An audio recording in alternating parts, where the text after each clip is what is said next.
Hey everybody, this is Dimensions of the Supernatural. My name is Maureen Grodzinski, also known as Little Witchy, and I'm here with my great co-host Anthony Simonelli, otherwise known as Mr. Fuhgeddaboudit. How you doing tonight? How's everything?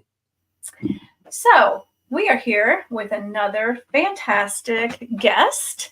This was a little on the fly. We have with us, Anthony, do you want to introduce tonight? No, you could do the introductions. I knew you were going to do this to me. I thought you would want to introduce this one because you know her. I know her. Yeah. Haiti. I know her. I know. Hey, I know a guy. I know everybody. I know a guy that knows her. It sounds like she's from down the block, like Jenny. Yeah. Jenny from the block? Jenny's from down the block? Yeah. Like Jenny from the block. Jenny from the block. Before we do that though, how you doing? What'd you do this week? How I'm doing? I did okay. I just hung out, eating some gabagool. Some ravioli, some gabagool, just not much. Nothing paranormal. More spiritual in my belly. Gotcha. Yeah, I didn't do much. It was, the week was bad with the weather and everything. You couldn't do nothing anyway, so. Yeah, those storms were a little bit crazy. We've lost some flashing. We've lost some wreaths. We've lost some roofing. We lost a garbage can or two. I don't think anybody really wants to hear about us, but they may want to know about Haiti Acevedo Presto. She is more than just a cool wife and mom. She is a lead paranormal investigator, tech specialist, evidence analyst, marketing and media specialist, occult specialist for Beyond the Boundaries Paranormal in Bradenton, Florida. There's a lot more, but we're going to let her tell you a lot about her. Hi, guys. Hey, what's up, Haiti? Hi. How's everybody? How you doing? Oh, I wanted to fill in the gap and tell a little bit about you, but I think it's better coming from you because or talk, as Anthony says. Talk. Hey, you do some talking. Yeah. Well, it's funny. I was listening to you guys talk about the weather. I'm like, yeah, it's like 60s here. We don't like that. We need to be there. I'm like, it's like a little brisk day, a little chilly. It wasn't brisk here at all. It was like watching cows fly by and stuff. Oh no. Yeah. Well, we didn't watch cows in Queens. You know what I'm saying? Neighbors. I seen them flying by. That's about it. Yep. And Anthony has my favorite location as his background. Yeah. I love the hotel. Yes. Hi everyone. Like I said, I did that because that's one of the last places I seen you investigated with. We did, yeah. So it's like, wow. So I have it. It's like, I'll put it up there. Hey, I try to put you up. I love it. It was great. It was great memories. Yeah, it was great. Very good. Yeah. I hope to come back again and do the Shanley. And hopefully maybe we could get the whole group together to do it. I think that'd be pretty awesome. I think that'd be awesome. Be a great place. Yeah. Yeah, that'd be nice. Get everybody, the whole group.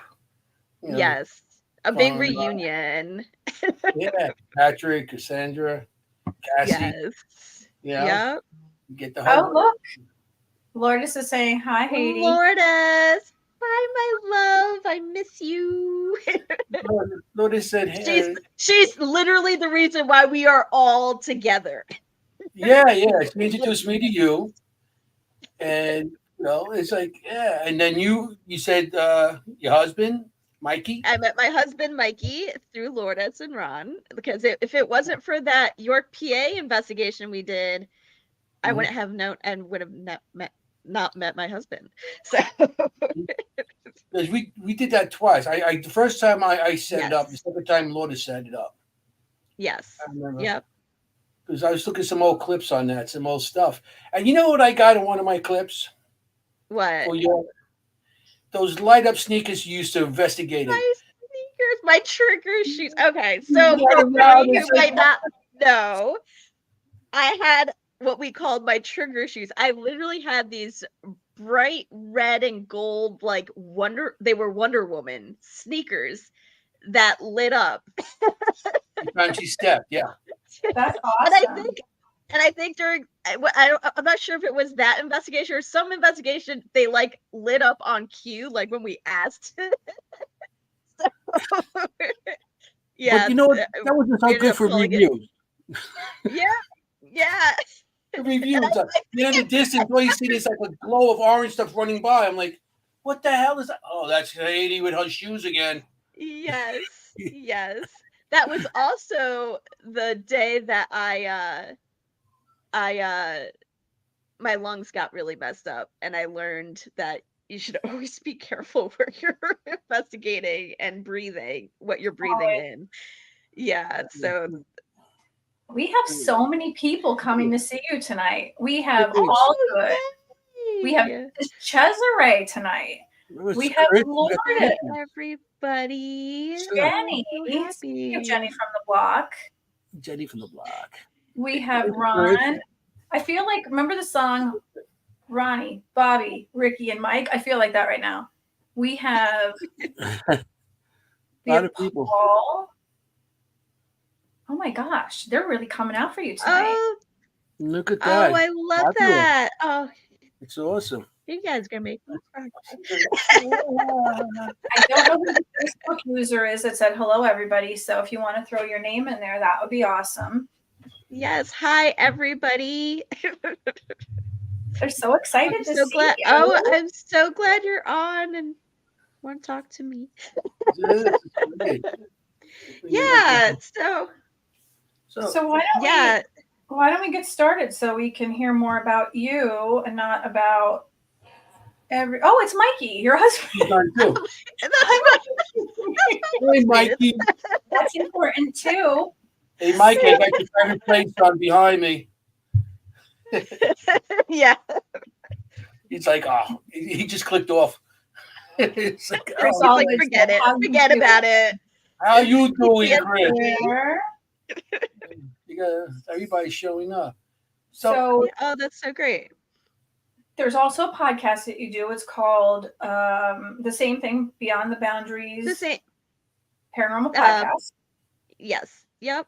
We had that going. We have to restart it. A month ago, our Google account, which was connected to everything, got hacked and we got locked out.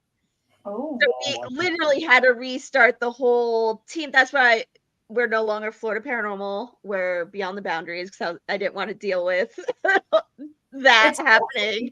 It's tough when you have to change your name because you think, like, is that going to destroy you because your brand is changing? But yeah, I mean, luckily we were starting to go towards Beyond the Boundaries with the podcast. So the change of the team name was fine. Like everybody's like, yeah, that's, it's still the same team. We're still like, a great bunch of people. So, name, it's fine.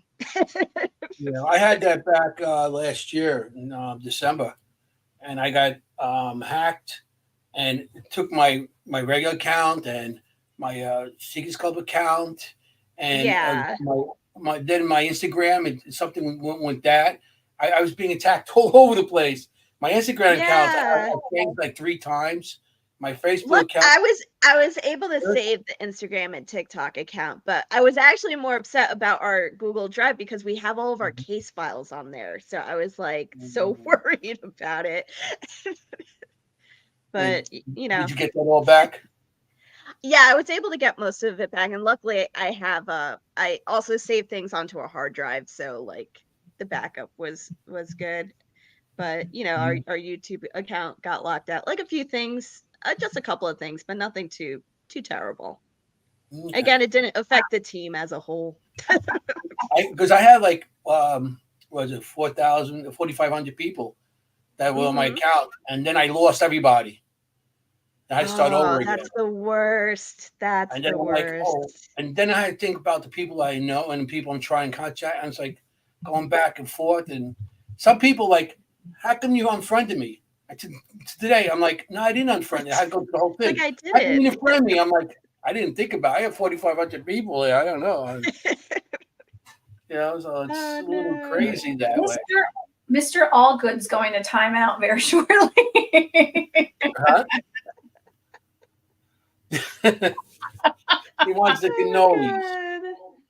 I don't know if they all expect me. Well, every time I go on investigation, I bring like cannolis or Italian cold cuts, and I feed who's ever there. And hey, I don't remember that. When did this begin? Well, been to like every single one. I know he did all that. Yeah, it happened later on after I retired. I said that. Oh, okay. You're like, I'll start bringing some cannolis. I pay people. That's how I pay people to make them to like me. I pay them with food. Where is it? Cassandra actually used to make us sandwiches and like make baked brownies and stuff to go on investigations. I was like, I love this. I remember when she made a she had candy also, some of the kind of candies or something like that. Yeah. She would bring she was like the official like team mom. Yeah. So your evidence you show on That Was Spooky. Yeah. Which is a great name. That's all the video our videographer Bill got to give him credit for that. So he's the one who ventures off. He's the one who ventures off into the cemetery, sometimes alone, to the cemeteries and different locations. Yeah. Mm-hmm. So yeah, he's great with that. Yeah. I last night I think I put on one of your old Beyond the whatever you have, the podcast you're on. Yeah, and I put it on last night, and I watched some of it. It was interesting. Oh, I thought it was cool. Yeah, we interview like a lot of different. It's all about connecting with other investigators and other people in the field, and just branching out, and all about para-unity. We're huge on that. So, just especially since I'm still somewhat new in Florida, like I definitely still want to network and get to know people down here too, and all over the place, honestly. So yeah, we had a couple people from Florida on that we did, interviews with back. And, I mean, there's people. If you're in Florida and you're good, you guys are good people. You'll find good people. Yeah. You go in and you find whoever you need to, to go out on investigations. Yeah. So. Well, I will say, in investigations in Florida, at least we've had like so many residential cases, which I've never had in Jersey before. The amount of residential cases we were getting and what we were coming across has been unlike like anything else, which is actually what led us to Beyond the Boundaries, because we were actually starting to get a mix of, people contacting us saying that they have paranormal activity, and then going more towards the extraterrestrial end of things. And we literally had like 3 back-to-back cases like that, where we're like, oh, this is definitely not just your average, spirit coming through and things like that. So that's where we started thinking about Beyond the Boundaries, because we actually wanted to create, we are in the midst of creating a docuseries kind of going over like that lapse of like, between people who experience, paranormal activity in their home, and the similarities of what people go through who are contactee and abductee experiences, because they are so similar that it really got us thinking. I mean, when it comes to paranormal and aliens, so there's so much, like you said, people experience almost the same things. Yeah. With the paranormal and with that. So you don't know which way to go, or maybe maybe who knows? Maybe it's all aliens that we're all seeing. You don't know. But Yeah. why they in certain locations? That's what we question. Why are they in just one location? You know, Yeah. and they're imitating a lost soul that's in like in a Trans Allegheny or any of those big locations. So Yeah. it's Well, questionable back and forth, but it's so much similar on what you see. yeah. So Well, like some of the similarities that we notice it is like with contactee and abductee and then people who have spirit activity in their home is the whole that 7 foot black shadow figure and so that sometimes wears a top hat. That's actually mhm. really big in abductee and contactee experiences. That a lot of times that's what they see and Mhm. things like that. And whether that's like a masked memory that, is overshadowing like what they're actually experiencing or what. But yeah, we're starting to notice, for a while I went through the process of becoming a field investigator for MUFON and, So, going through the research, studying the handbook and everything. I decided to go more independent only because MUFON's very strict with their procedures, and anything paranormal that comes through, they actually don't investigate. So they can have, abductee, contactee experience, but if there's any like ounce of like ghosts or spirit activity, they won't look into it. And I didn't like that because I think there's too many similarities to create that break. mhm. Well, if there's both, I mean, wouldn't they think that there is a possibility that it might overlap and it might have something to do with the other? Yeah, I think for data purposes on their end, they just want strictly like, you know, more towards UFO and no question on whether it could be something else. There are Mhm. some investigators within MUFON that will, on their own will be like, "Hey, I'll take this case if you want to throw it out." So Mhm. so luckily there are people in the organization that will take them, and I'm in close contact with one that's helped us out um, with a few of our cases. So it's pretty good, and I learned a lot through MUFON, but definitely an independent route just because I don't like that. I like to be unconfined. Yeah, we have to look into what you want and what you feel that might Yes. be because these regulations where you have to follow the line and say, no, I'm not supposed to do that because they don't want me to do it. You're like, the hell with that. That might be some research. I'm doing it. Yeah, I Yeah. understand that. And Yeah. No then restrictions.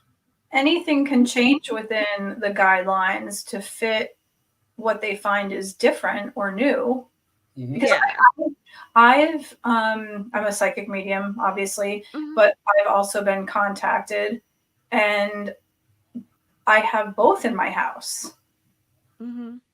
And now my husband is starting to hear, there's a woman that all of a sudden we hear, "Hey," out loud. Both of us hear it. Yeah.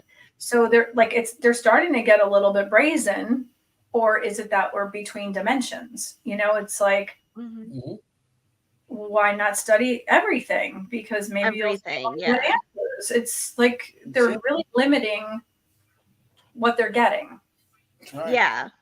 Yeah.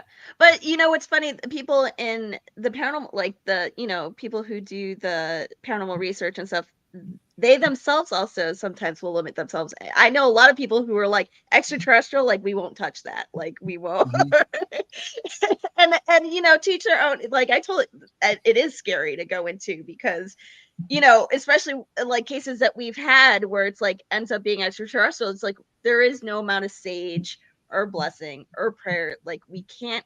All we can do is gather the data, Hmm. but we can't make what you're experiencing stop. And I think that's what scares a lot of people when they go into that part of the field because it's like, what do you do?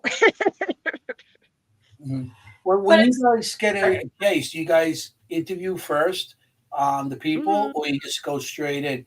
Because then you decide when you do the interview with the people before you go in and investigate. do you, if you decide, well, maybe it is alien more than, So do you we go have in like a differently? very, What do you use on yeah, alien? yeah, we do investigate. So we have a very thorough system when we take in cases. You know, first they literally have to fill out like a 50-60 question questionnaire. Then they have to agree to a background check. And then we do a video interview and then an in-person.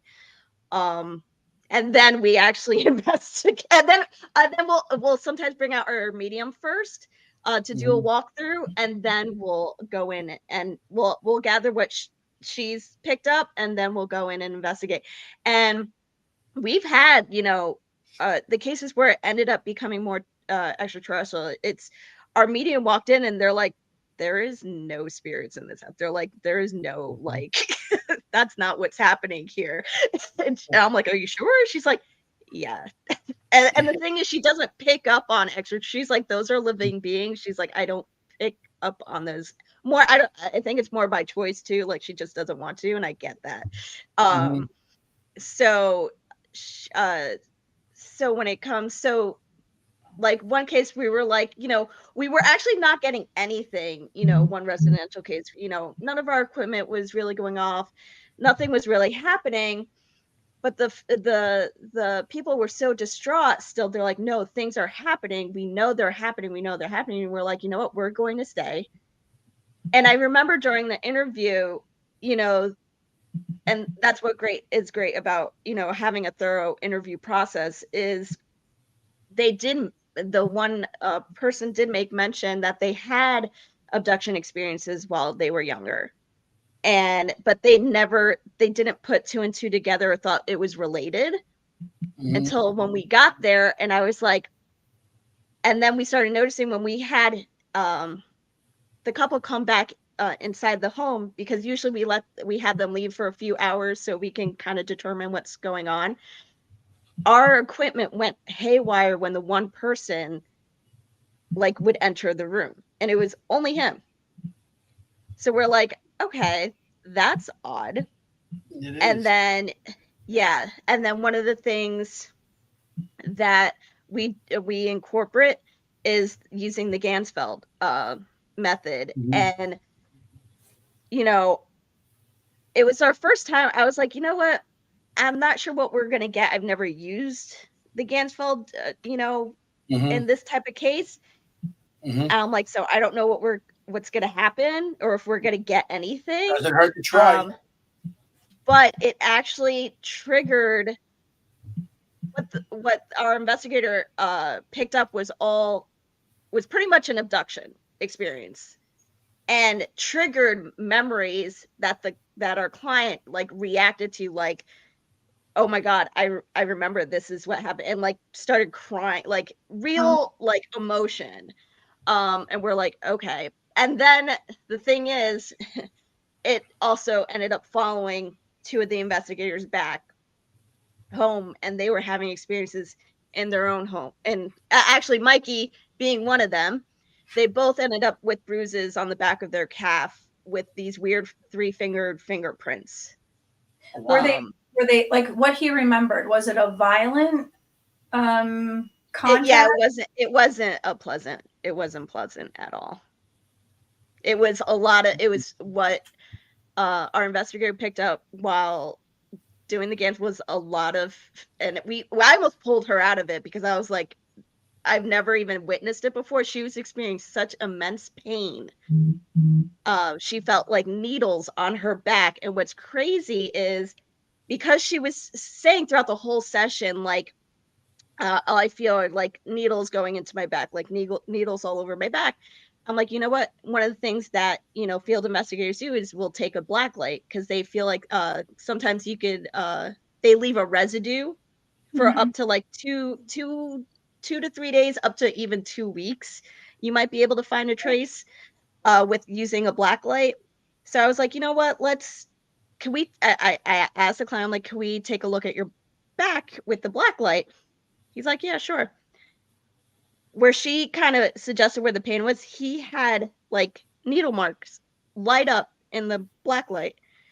And then Wow. I go to the investigator who went under, I was like, can we take a look at your back? She had the same marks on her back that showed up in the black light, and the next day it was gone in the same area. And that was the first time we ever witnessed anything like that. That's interesting. So, But they lose time in there? So we had one case where one woman was losing hours. Wow. She would leave work and she would literally be going into her car, and then her husband would call her and be like, where are you? And she's like, oh, I'm heading out. And he's like, it's been 2 hours. I've had that happen. And she wouldn't remember. She says every time that happens, she feels like electricity's running through her body when she comes back to. I have tons of static. Yeah. That's interesting. So there's lots of time. I even went through that one time also. Yeah. On the LIE, of all places. I drove almost 20 exits before. Oh, wow. I know. Yeah. I was like, I started at exit 62 and I ended up at exit 42. I was like, how the hell that happened? That's a whole new way. And I lost a half hour in time. Wow. Not Jesus take the wheel. It's like E.T. take the wheel. Yeah, I know. E.T. Just don't crash. Yeah, they took the wheel. All Good wants to know, has Mikey experienced lost time episodes? No. Trying to think. I don't think so. I hope not. But since that case, we've had things continue to happen. I was just gonna ask that too. Yeah. So, whether I don't know entirely if it's all that, because we go to a lot of different cases and stuff, so we don't know where. But ever since he got the bruises, it hasn't really been the same. Mm-hmm. And I actually, that night that it happened, I heard talking in our bedroom while we were sleeping, and I thought, because sometimes he talks in his sleep, so I turned around, I'm like, shut up. But I turned and he was dead asleep, was not talking, was snoring actually, and I was like, oh, that's weird.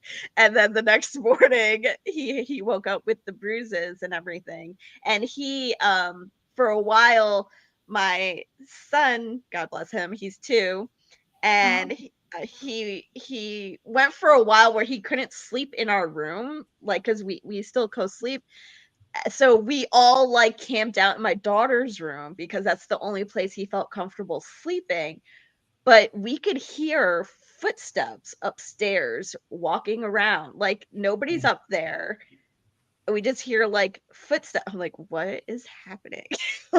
Upstairs in that room. And everybody's like, put up a cam. I'm like, I want to, but I don't want to, because it's my home. Have you, when you heard the talking, was it kind of or was it talking? And if you heard talking, did it sound like meow, or was it a language? It sounded like it definitely sounded like 2 distinct voices or sounds, but I couldn't really make out what was being said. I think pretty sure it was whispering, but loud enough to wake me up, because I'm a heavy sleeper too. But what's weird now too is, so every time now we do the SD session, on our SB 7 or 11.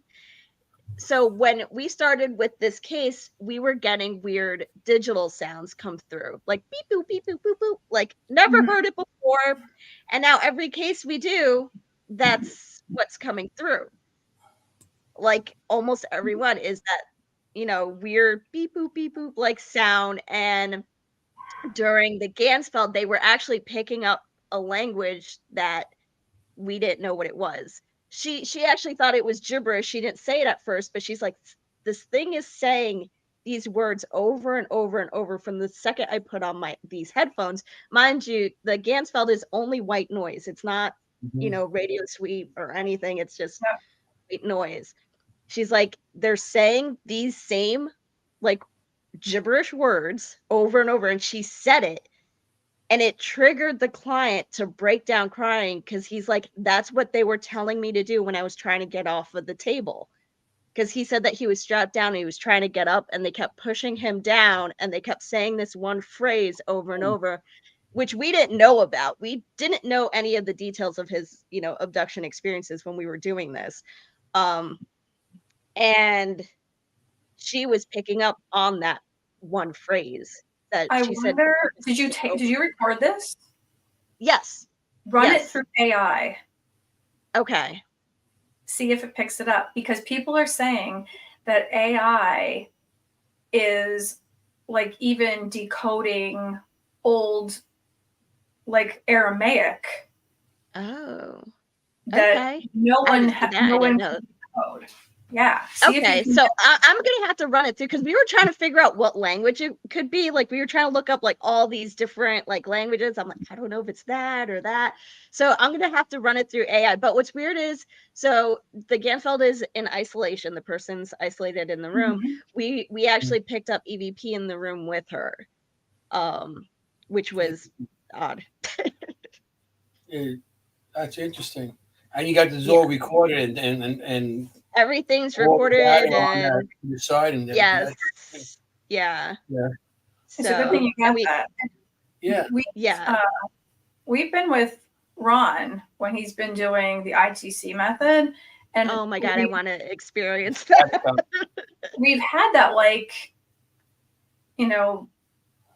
that weird beep boop kind of thing come through, and we all kind of like looked at each other, and I've had things come into my home and they sounded very synthesized. Like these two beings were saying, healing you. And it was kind of slow, and it kind of had like a choppy voice, but it was very synthesized.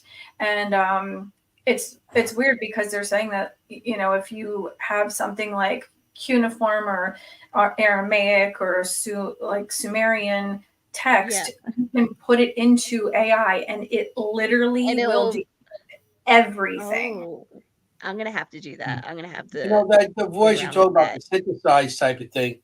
Maybe they have something they can hold up against their mouth or in their mask, whatever they might have. And they speak into, and it comes out the language of the person they're speaking to. Translate. That might have been the healing you part of it, because that's why it maybe sounds synthesized. I wasn't afraid though. That's the weird part. Like when they said it, I was like, okay, back to bed. If something's telling me they're healing me, I'm like, can you get the back pain too? Like, I know. You like do a little like deep massage while you're at it. But that wasn't the first time I had a contact. That was like the most recent contact. And like, it's weird, because I've had these abilities since I was a really little kid, and nothing has ever scared me. And people have asked me, like, aren't you freaked out? Aren't you like, ready to crap your pants? No, like, even if and I've always been interested in vampires. I think even if a vampire came to me, I'd be like, how does this work? What do you do? You'd be like, tell me all about you. Does garlic really bother you? Can you go outside? Can you lay by a pool? I would really like a tan. You know what? I would do the same. I would do the same. I'm more afraid of like insects and animals popping up during an investigation than like anything. Bugs are my problem. Yes. On an investigation, I'm more afraid of the living than the dead. Yeah. People could be assholes. Living. Not just people. If you're another another thing that stood out a lot with these cases that we were getting here, especially with this one, they kept saying like, we keep seeing this like black mass, but then it's like it had a cloaking device, and I was like, that's very specific and odd for like a cloaking, like it was wearing like a robe that was like a cloaking device and would like disappear, and I'm like, you don't usually hear that with like spirit activity. Like, you don't say like, oh, this ghost is wearing a robe that's a cloaking device. I'm like, yeah, I think we're in for something more. And we actually have a case this Saturday where it's a mix of a lot of things. But what and like how you do your spirit art, we actually have our clients draw out what they see, and of course, like, you know, they first drawing out like normal people, possible spirits, and then like the last picture, I'm like, really, it was like this weird cone head looking thing. I'm like, this is what you guys are seeing? Okay, all right. Yeah, they might come to people in different ways. Who knows? Yeah. All good said. So I'm going to read some comments. You should try regression therapy with him and see what it surfaces. I agree. Yes, I wanted so we were like debating a few things. He really wanted to do the Gansfeld, but because we don't have control over the Gansfeld, I felt like it could open doors that can really psychologically mess him up. So I was like, I would rather him not do that. And I really wanted him see like go through regression and hypnotherapy, but it's finding the person who's experienced with abductees, because not just anybody can regress people who go through, because the thing is they also have to go through this is something I'm figuring out. They have to go through like first that masked memory and then go further into what really happened. And It's a like lot of the times, and a lot of the times abductees will go see a hypnotherapist and all they get is that masked memory first, and that's where they stop. And you need someone to go in further down that rabbit hole of, you know, of that memory. And it's, you know, if anybody knows anyone who's really kicks, I don't want to just send these you know, these people just to anybody. Like, I don't want to mess them up more than than what's already going on with them. I do regression, but it's past life regression. I don't think it would be much different, but I don't know if I do enough. Like, I wouldn't want to mess somebody up if that's going to be like a violent, like if he goes back to a violent thing, like I wouldn't want to be. Yeah, only because it seems like his experience were more violent versus some other people who've had experiences that weren't, that were more like pleasant. Like, you know, you've said you've heard like that they were healing you and things like that. That I would be like, yeah, go see, you know, whoever. But because this person's experience was more on the violent end, I'm a lot more cautious on like who we send them to and what we do, only because, you know, even just the Gansfeld, you know, we've had people's PTSD, you know, trigger. We've had people have anxiety attacks trigger. We've had our own investigators pass out or hysterically cry. So I can only imagine doing that with someone who's gone through experiences like that. Like, you know, it's traumatic. Don't want to do like that. For some people. It's very, it's very traumatic. Something like that happened to me. Mine have all been positive experiences. Some of them have been really funny.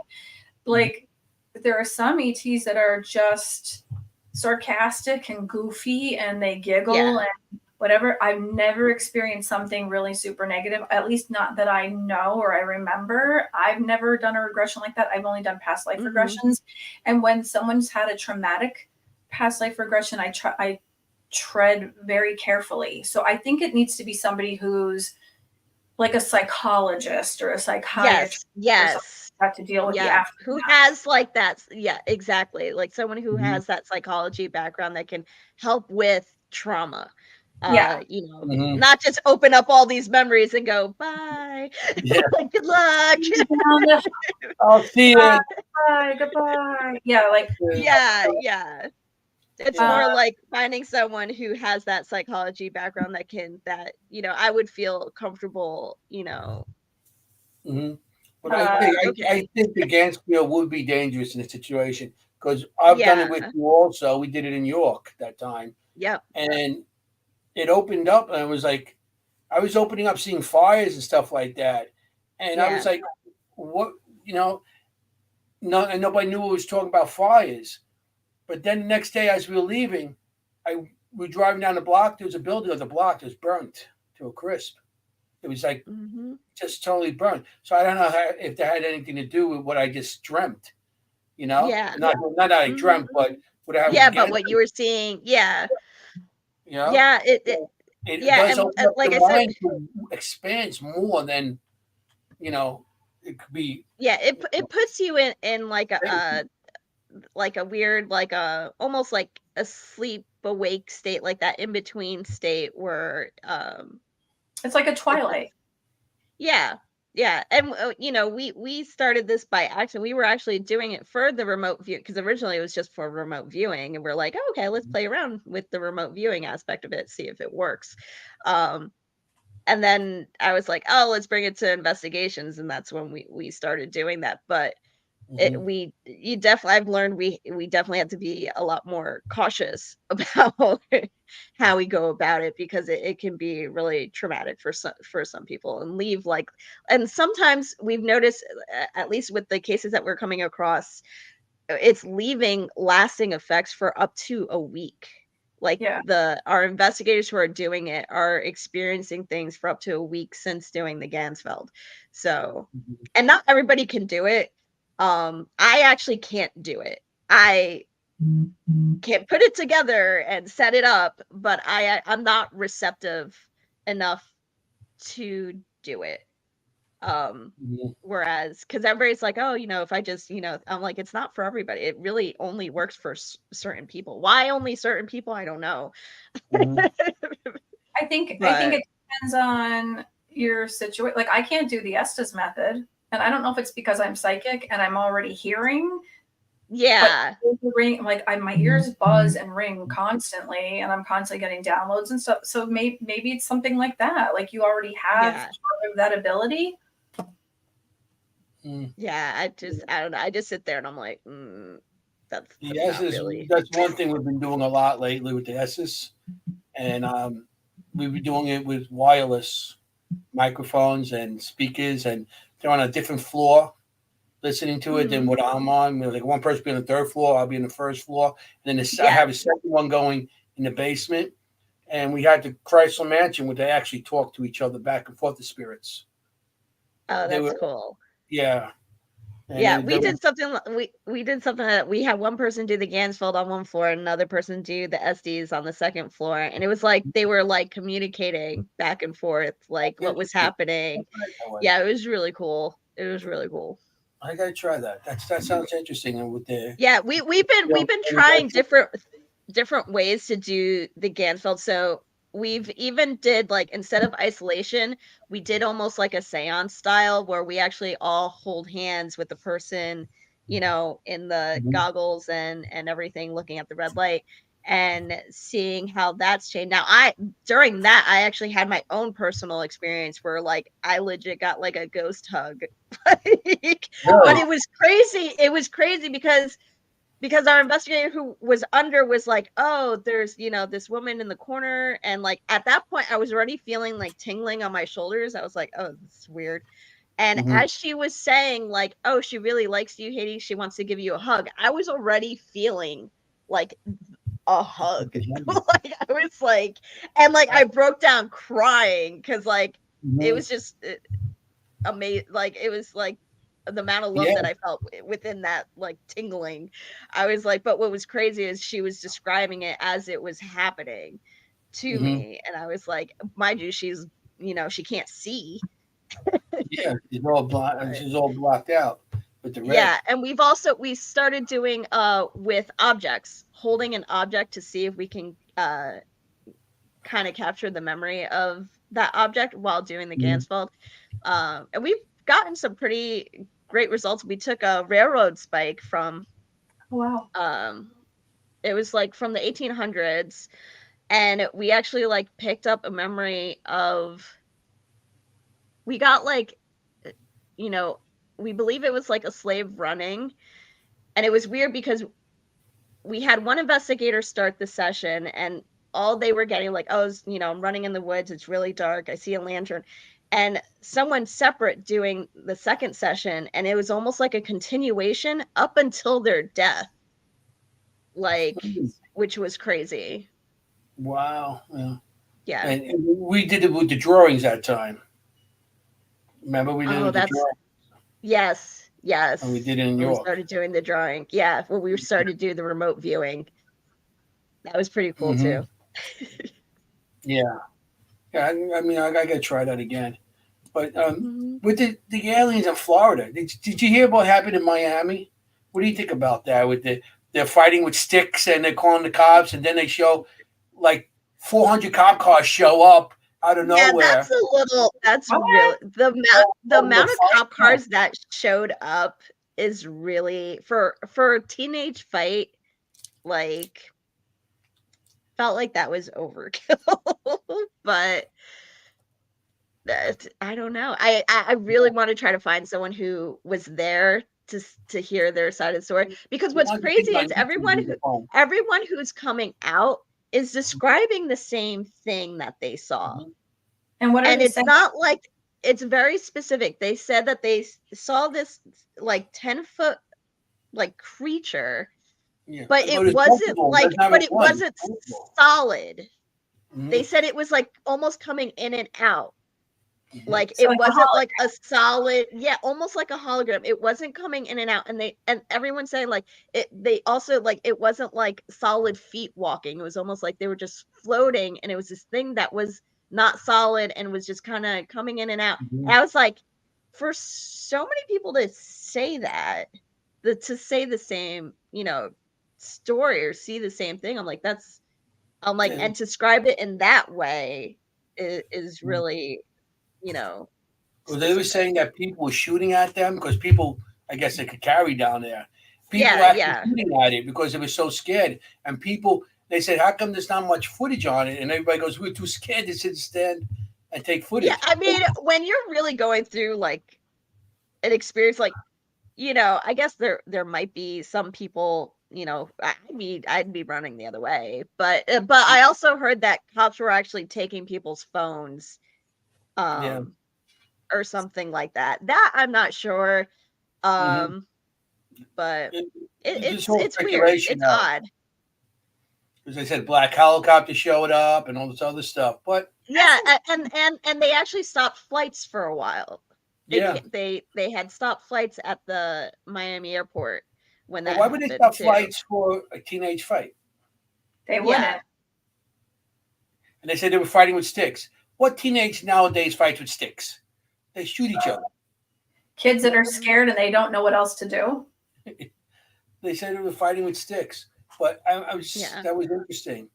That's like how that. Well, another reason why there might not be footage, because I also remember like a detail from one of the things I heard was like, they said all the like even like the radios like from the cops, everything was going haywire during that time too. They lost power also. They said the power went down.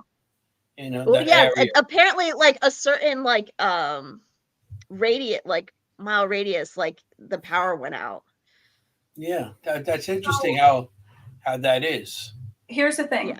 It could either be that it was real, or somebody was playing a really nasty, cruel joke and created something that took out all of the power, all of the technology, and created like a crazy hologram, and it scared the crap out of everybody, including like the police, everything else that was like in the area. And because it took out such a wide area, they don't know what to do with it now. Mm-hmm. Yeah. So, well, one of the things I think we'll never admit is if we lose control over a situation. So that's why the police are taking all the phones, because they're not going to want to look stupid and like they didn't know what else to do. Mm-hmm. Yeah. Where are you located in Florida? You near Nassau or any of those? I'm on the Gulf side, so I'm near like an hour from Tampa. Nassau's on the east side. That's like 3 hours or so. I mean, I would love to take a trip out there though. Yeah, but maybe that's why there's more aliens, like sightings, or UFO or AP, whatever they call them now, AP. UAPs. UAPs, yeah. UAPs, yeah. Right, UFO is easier for me to remember. I don't know, they changed things on me in mid-sentence. But maybe because of all the technology for shooting space from that area. Maybe that's why they're coming Yeah. to Florida. You know, or Yeah, maybe they that like I the mean, taxes better down there than at in New York. at one point, from what I remember being told, Florida was actually listed as number 2 for sightings in the Oh, really? United States. Yeah, I'm not sure if that was like last year or the year before, but yeah, when I was going through my training, they're like, "Oh yeah, like Florida was listed like number 2." I was like, "Really?" Do you think it's because of NASA? I don't know. It could be a number of things. I mean, there've been it's been said that there's more sightings around like nuclear power plants or Mhm. military bases, and Florida kind of has all of those, like a lot of All that. those. So, But you got Bermuda Triangle over there. That's yeah, the other thing. Or is it because, like, all the triangles up in Connecticut and Vermont and whatever, hmm they seem to have a lot of Native American burial grounds and yeah, spirits and Bigfoot sightings and also, UAPs. yeah. One thing I always stuck in my mind. It was actually at I'm pretty sure it was Unity Expo, the one that they have in Jersey. I went one Hmm. year, and there was a person who created like an app that showed like the most haunted, locations in the United States. And there was another vendor table who had like a map of all the UFO sightings. And I remember looking at that map, looking at Hmm. the other, and I was like, if you laid them on top of each other, it's like the same Exactly. areas have I know who like you're the talking about. highest. Tim Conwell. Yeah. Tim and Tom Conwell. They're gonna be in the show next week. Oh, awesome, awesome. Yeah. So But stay yeah, I tuned. remember looking. Yes, I remember Yeah. looking at the maps though, and I like, did the same wow, thing. it's like all the same places. Yeah, because they have it all. They have all the where all the sightings are in the whole United States, and it's almost filled up. You know, and it's interesting because it's that you're right. Wherever there's that, there's usually, and not only just spirits, cryptics, Oh, Bigfoot, cryptids. Yes, or yes, some sort of other kind of cryptics in those locations also. And that's what makes yes, it interesting with aliens and, with the cryptics and the ghosts. Sometimes yeah. people, and we talk about that all the time, and a lot of our guests, Yeah, because well, that's actually one site we're going to be exploring soon. We're going to look for, or go with the people who research skunk ape. So Florida has skunk ape. I've yes. learned it is Florida's version of Sasquatch. It is. So Ocala, forest over there, they're like known for the skunk ape sightings and stuff like that. So we're hoping to venture out there soon, and we'll have Yes. video of it and everything. On the Me skunk ape, geared up to go walk into the woods. on those, you don't want them to follow you home, Yeah, no. like spirits or aliens. Yeah, Skunk ape, they eat too much, and it's not like a dog. You can't walk them outside. They might not know how to use a phone. yeah. So So that's interesting. I like that stuff.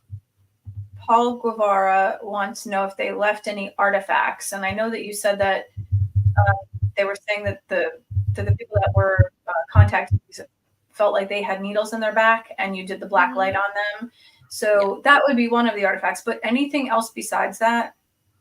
Yes. So, um, our one client, he had, and this happened like, so this is when he was younger. Some of the stuff that he had a perfectly rectangle scar that he said that he woke up one day and his daughter asked, what happened to him, and he's like, "What are you talking about?" And he said it wasn't even bleeding. It was like already cauterized That's shut. interesting. And he said within a week after, it actually started to blister like radiation, like Oh, burns and stuff like that. so there Another was a thing, scar that it blistered. yeah, Okay. like a week later, which is like a really delayed thing to happen. Yeah. And then And on his arm. He always felt like there was a knot on his one arm, and he's like, I honestly think that I have, something in my arm from them. I was like, okay. So we're like, you know what? Let's try something. So we took one of those like rare earth magnets, which are supposed to be like super strong. Mhm. And it's funny because this is the first time we put it up to that spot on his arm that he felt like that little bead knot thing, and it actually pushed the magnet back. And then we took the tri-field meter, and we did, a whole body reading, and then when we brought it up to that spot in his arm, the tri-field meter jumped up. Wow. Yeah. Yep. Oh wow! Did So you ever go? that was Did you ever get it X-rayed or go to the doctor? Or I think but we've suggested it, but You can't it's up to him to go to. We can't force him to go to the doctor. no. That's like telling my husband he's got to go to the doctor and get a checkup, and he won't. Yeah. Did the needle marks show a pattern? Not necessarily. It was just like needle marks only on the top half of the back. And it was like almost like scattered like these pinpoints Like that an just allergy glowed in the test black light. kind of thing? Oh yeah, almost like an allergy test, but it's just like just on the upper back. Interesting. That is interesting. And two people had it. That's what makes it more interesting that multiple people had it instead of just one. Because one person and the person who but, and the person who got it was only doing a Gansfeld session. Like she never had an abduction experience ever. So it was pretty odd that we ran into those similarities to happen. They could be around us, like you said. Maybe the cloak. They wear these like Harry Potter puts on that thing, and he goes all over the place. And you never know. Some of these things on TV or movies might be real to. They got it from somewhere. Yeah. The idea of it. That's interesting. Yep. Now, here, especially being here in Florida, it's definitely opened my mind up more on that whole side of the paranormal field. So it's been a ride. Sounds like it. Yeah. Yeah. Ufi said Gansfeld works better on those susceptible to epilepsy. I could see that. I would be worried doing that only because I think she's saying that it does. Like people who it works better. It works. Not that it works better, but it's people that have epilepsy, like the Gansfeld seems to. I would kind of be worried if the light and the sound would trigger an epileptic seizure, though. Maybe what would be one of my concerns. I mean, I can see it because epilepsy. It's all like your the like almost like the electricity in your brain firing at certain rates. So I could see it working, but I think I'd also be scared that like I could trigger a seizure. That's what I'd be afraid. If you have somebody on your team that goes through, I wouldn't put it on them. I would make sure you have a doctor close, because I would be more afraid of it was like the light might trigger it, or the sound, because that's what triggers sometimes. Like the flashing lights and stuff. Yeah. So I'd be more hesitant. I wouldn't try to do it with anybody that I know on the team that has it. Because I wouldn't know what to do then. If they do go into a seizure. So I would. Yeah. Someone brought up. I see in the comments neurodivergent. So I actually have two kids who are autistic and on the spectrum, and I've worked with other people on the spectrum, and they actually seem to be more.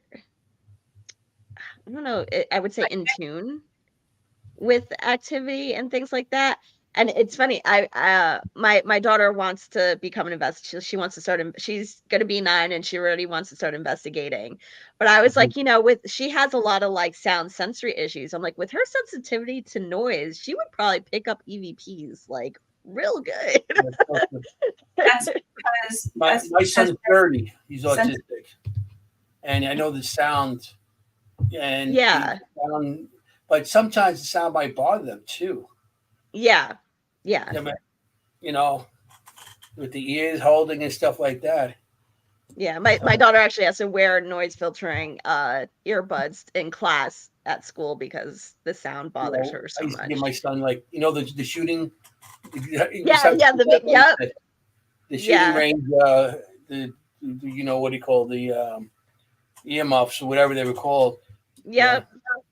Because he went to a school especially for autistic kids, but Mhm. we used to have to.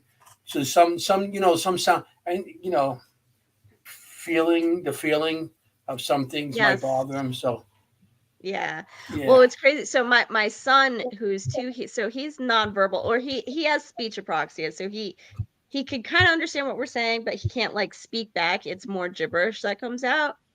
But he's starting to mimic, repeat what we're saying or trying to. But there was one night we were up, here, and it was like 3 in the morning.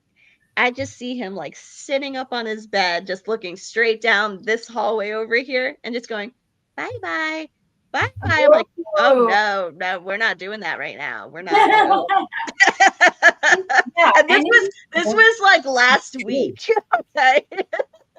My son, when he was young, when he was in his crib and stuff, when he was standing up and everything, he was just look at the wall and talk. And he'd say he's Inge. We had no idea what the hell Inge was. And we kid around. I asked him now, he started, so who's Inge? And it's like Inge. And then when my other son, my youngest son at the time, he was like becoming 3 or 4. He's not autistic. And he came out of the room the one time and goes, Daddy, there's a lady in my room. The lady in my room. So I went in the room and I seen an older woman, like a grandmother type, standing by by my son's. And at the time he didn't have the crib. He was in his bed, and he's like, "Oh, it's just Inge on the wall all the time." He's like, oh, you know. Yeah, Inge, who's Inge? Yeah. So Well, it was interesting. I remember my daughter when she was like around my son's age. She was also delayed in speech, so she used to like, she used to be like, hug, hug, but then she'd like go off to a corner and be like, hug, hug. We're like, who's she hugging? Yeah. Or I remember her father was like, I almost left her at the pizzeria. I was like, why? He's like, she went up to like an empty chair and was like, hug. I'm like, well, don't do that. It might be more in tune to it than what we are. Yeah, I mean, when she started speaking more, there were times where like there was, I remember a few times where like one night she was sitting up on her. I went to like the kitchen to get her bottle. I come back, she's like sitting up, staring straight into the mirror, and I was like, "Are you okay?" And she's like, she just points to the mirror. She goes, "Lady, brown hair, long hair, lady," and I was like, "Oh, okay, we're Oh, just gonna go to sleep, okay." And then later she I think she started to notice we weren't seeing what she was seeing, and she was getting aggravated because she was almost like, it's right there, like, hello. How do you not see this? Yes, like she didn't understand, like we couldn't see what she was seeing. mhm. So there were times where like there was one time where she would be playing and all of a sudden she'd stop. And then it's like she was following something. You see her eyes pacing back and forth, back and forth. We're like, "Are you okay?" And she's like, "Boy, there's angry boy. Boy's mad." And we're like, "Oh." And then but the last time where I kind of saw outside help was um she was like playing Legos with her sister and her dad, and all of a sudden she like stops and she kind of like backs up and she grabs her sister and she's like, don't go over there. And her sister's like, why? She's like, red, mad. But like looking up into the corner, and her sister was like, I'm just gonna go walk over and see. And she grabs her, pulls her, and she goes, no, she'll hurt you the way she hurts me. And I was like, yeah, we're putting a stop to that. That's where I had to go to other things to try to help whatever was happening. And here's the thing, it may not be that something is red, but red might be what she knows as angry. Yeah, I think that's what she was associating the color red with angry. Mm-hmm. Yeah, that's interesting. Yeah. You know, because like being they might be on the spectrum, but they actually see they can. You know, because they're probably like you said more in tune than what we are, and it's a little hard for them to express themselves about it. Yeah. You know, all they know is how to, get away. My son, he talks, and he does, but he doesn't always give you answers. He says what you want. He thinks you want to hear. Sometimes. Yes. And sometimes, like at least with my daughter, she's very like black and white. There's like no gray area. Like she's it's very hard for her to understand like jokes or something, and or or like certain sayings where she's like, why does that mean that? Like she's very like it has to be this or that. So like when she tells me about her experiences, I was like, even up to now when she tells me about her experiences, I'm like, you're really, you must be really experiencing something, because just because of her thought process, she's much more, like I said, like more black and white. There is no gray area for her. There is no like, Yeah. Has to be right there in front of them. Yeah. That's why like anyone with autism, their senses are super heightened, and like that's why they, like corduroy might feel really super weird to them, and it skitzes them out, or they might hear something that seems super loud, like if they're in a room with three noises happening at the same time. But that's what might make them psychic, and it's been proven that they do have a lot of psychic abilities, but that also might freak them out because it's just one more thing for them to deal with on top of all of the other problems. Everything, yeah. But they're not the only ones that have that. Like there are other diagnoses that deal with, the sensitivity. Like a lot of people don't realize, and it's known to be a rare disorder, but dysautonomia goes along with like POTS or orthostatic hypotension or whatever, and it's just that it's not been diagnosed enough, and that's what I wound up being diagnosed with, and it just like blew up. It's a fight or flight disorder. So like I can't stand certain textures like gold lame or corduroy, or like the noise of the swishy like track pants or whatever. Like I can't stand a lot of those things. I can't stand the way it feels on my skin, or when somebody touches me in the same spot over and over again for too long, I want to stab them in the throat. And that's when things became soup. Like I've had abilities since I was really little, but this like blew up because of a mold infection, and I had mold poisoning and heavy metal poisoning at the same time. So oh my God, I could like see like crazy. I could hear a pin drop in a room with TVs on. So every little thing, like a TV on, people talking, plates clanking, forks being scraped on a plate. Some places I will literally run out of, and I'll literally have a look on my face, and people think that I'm giving them stink eye, and that's not what it is at all. It's just that it's like, ugh, it's grating on my nerves. But that's when I can hear everything, little pixie, wood nymph, whatever it is in the room, and people will give me, something to listen to, and they're like, I don't hear anything, and I'm like, oh no, it was a wood nymph. And he said, blah, blah, blah. And they're like, how the hell did you hear that? And I'm like, I can't give my secret away, but there it is. I gave it away. Or I will be able to see something. Like I was doing a reading for someone last night, and I said, you have two people in your house. One is literally like a shadow walking by, and I explained exactly what he had, because I saw the shadow, but I saw what he looked like here, down to every piece of clothing that he had on, what he looked like. And I said, and his name is blah, blah, blah. And she was like, oh my God. Like, it's just, it's weird to be able to do that for people, but it's also like,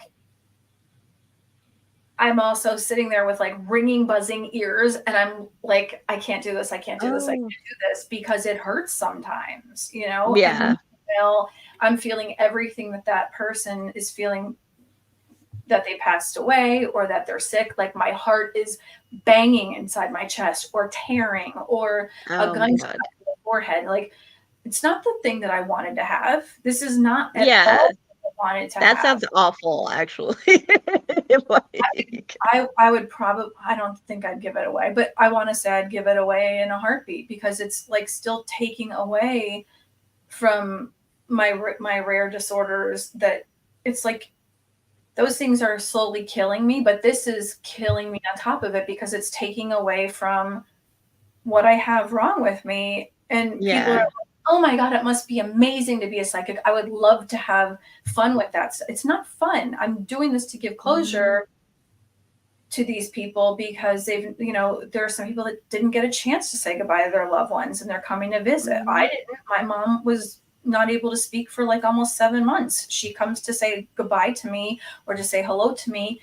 And it's like, you sit in the shower and you bawl on the floor for 3 hours, or, whatever the case may be. And I think that's what makes me feel empathy for people who have autism, because I know how difficult it is to sit in a room, and like I literally like rock sometimes, because it's so loud. You can't even get out of your own, you want to crawl out of your own skin, and then you have that feeling in your skin, and it's like bugs crawling, or the electricity. I have static in me all the time, and I just want to scrape my skin off. It's really hard to have all of those feelings and not know what to do with them. And then you have visitors on top of it. Yeah. It's a really like tough thing. It's a lot. If kids have autism and they can't say, Inge, what is it? Is it like you want lasagna, or grandma so-and-so came to visit and they don't even know grandma so-and-so because they passed on already? It's a hard, like, I feel for you guys, because there has to be a way to figure it out. Yeah. And like Anthony was saying, a lot of, kids and people with autism have a hard time like communicating and conveying, what they're trying to say. And my daughter also has a panic disorder on top of it, but I think it's more because of that. She has all that going on, and she has no way to like express, what's going on in her mind. So it's it frustration. Leads to, So I remember, I remember her saying, she's like, I'm just overwhelmed. Lady V said in Dreamcatcher, the word gay, Ghay, meant gray. So what if it was a woman or a man with gray hair for you guys? Like, maybe they were trying to speak for the person. Yeah.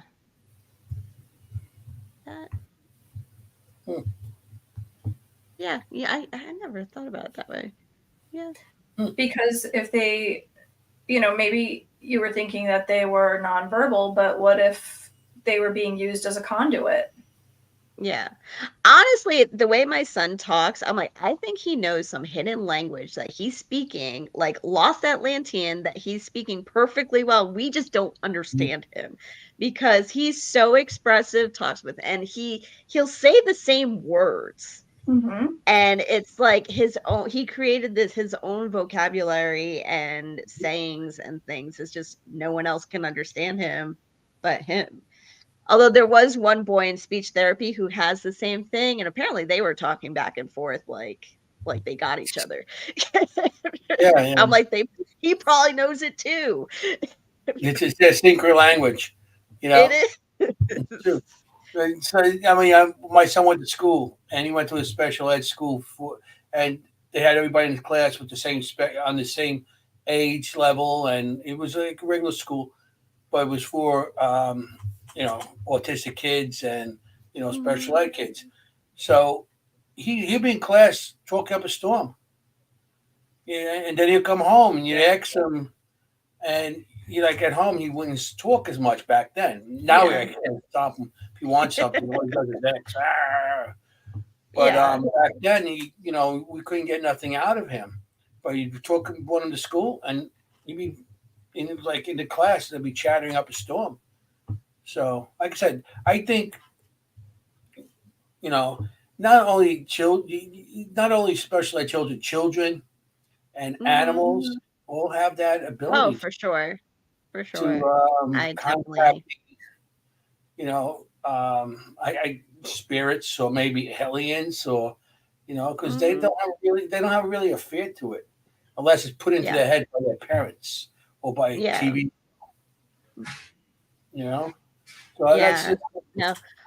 One thing that I wanted to bring up with the whole autism discussion that we're having. Mhm. So when we record paranormal, and I hope to, I'm gonna bring this on to Beyond the Boundaries. We actually created a charity called Ghost Advocates, shining a light on the spectrum for autism. And what we do is we set up an amount, like usually it's like $100, and each Mhm. $100 we select one of the smaller organizations that may not have as much funding, but Mhm. we find a smaller local Mhm. autism organizations that we donate to. So hopefully Yeah. keep an eye out, everybody. We're probably gonna bring back the Ghost Advocates That's again. amazing. I love it. You know what they got to do too with the not to change the subject, but the autism, they forget it when they become adults. They don't take care of as much. Once they're out of Mm, school, now they're on their own. You have to find your own programs, which we have. My son's in different programs and stuff like that. But they yeah, do forget them, especially when it comes yeah, to healthcare. Because after they were not underneath us, my son, I had healthcare for him until he was 26 years old. Now he has to go on Medicaid or yeah. Well, what we try Medicare, to not find, Medicare. we try to find those organizations that help that adult transition.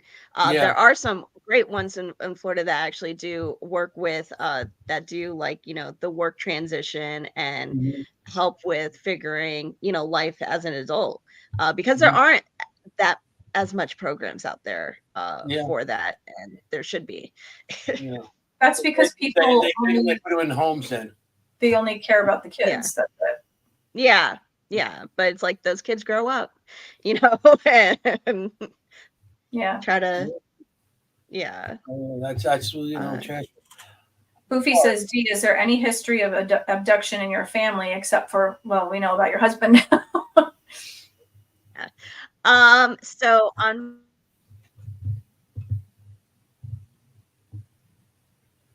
not that I know of, or not that any of us remember. What I do have on my side though is I have a weird um family history of witchcraft going back into when we were Europe. My family was European slaves. Um, so that's kind of, and it jumps the line, or I practice it now, but we have that, and people having an ability. Uh, that's what I have on my side.